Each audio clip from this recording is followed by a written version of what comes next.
So he started from Metal Gear Solid 3 because that's at the start for some reason, and there's a guy called Naked Snake. So Naked Snake goes into Russia during the Cold War to capture a scientist, but messes up because his old boss, called The Boss, is a filthy traitor and joins the Russians, but it all goes pear-shaped because a guy called Vulcan uses the traditional friendship nukes, The Boss, leaves him and nukes the shit out of some jungle to make up for his inferior penis. But now both Russia and America want The Boss dead to keep the Russians from kicking America in the happy sacks. So Naked Snake runs in and kills Scary Freak A, B, C, and D, all the while making a female friend who he then gets jiggy with. So he destroys the big scary Russian nuke launching thing and kills the boss, but then it's revealed that she was ordered by the government to defect and isn't a big filthy traitor after all, and when it all went wrong she was sold out by the nasty American government and sacrificed for international peace, which seems like a fair trade to me, but apparently not to Naked Snake, who gets really quite annoyed, puts on an eye patch, gets the name Big Boss and decides to become the villain for a few games. This whole scenario in the 60s was ultimately over a big load of money made by the Allied forces during World War II. The dudes who collected it were called the Philosophers, and they had various wings over different countries. The Patriots were the guys given the glorious job of overseeing America, but we'll come on to those crazy cats later. Big Boss leaves America, but the USA managed to make clones from his DNA because he's deemed as a perfect soldier, and a few pop out, including Solid Snake. Solid Snake is then sent on a mission to destroy a place called Outer Heaven, destroying a big scary new thing called Metal Gear, kill the boss, and rescue a fellow called Grey Fox. He does every single one and is considered fucking awesome. But then Grey Fox acts like an ungrateful dick and runs off with Big Boss, who's apparently survived being killed to death, and sets up a new place called Zanzibar Land, which is like Outer Heaven, but not. Solid Snake is sent again to clear up a mess, gets told he's a clone of Big Boss, but still blows everyone to confetti, and then is considered fucking awesomer! He's rather upset that he killed his dad and decides to live in Alaska with some huskies. The reject clone, blonde-haired and inexplicably British Liquid Snake, shows his face and takes over a nuclear disposal plant on an island called Shadow Moses so he can capture a fancy new Metal Gear being developed by the US government.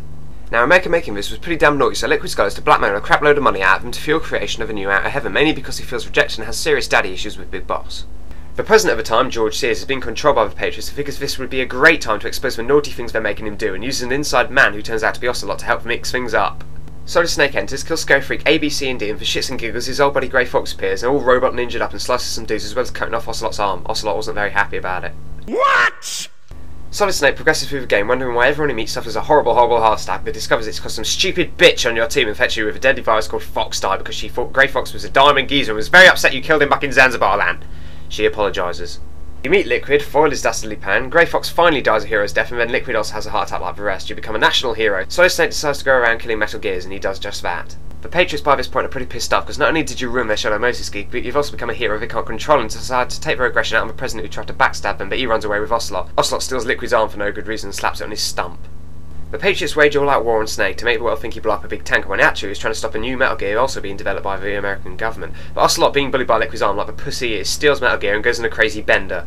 He takes it back to the president, who turns out is actually a son of Big Boss called Solidus, and his entire political career was manufactured by the Patriots. So Solidus decides to wipe out the Patriots for good and tries to hijack their mobile doom sub called Arsenal Gear. It's at this point international hate figure Raiden shows his face, and he was plucked up by the Patriots completely unknown to him in an attempt to recreate a Solid Snake of their very own. They do this by setting him against Freak A, B again, and B again, but the fucker still doesn't die. The real Solid Snake shows up and fucks everything up for the Patriots, and they get really annoyed and start giving you gardening advice. An anemone or clematis plant's juice can cause a rash. When pruning them, it's a good idea to wear gloves. You kill Solidus, but Ocelot, who's now been completely overtaken by the arm of Liquid, gets nervous and runs away. Solid Snake says we need to think about our future because the Patriots are going to ruin it. Raiden agrees and they both walk away.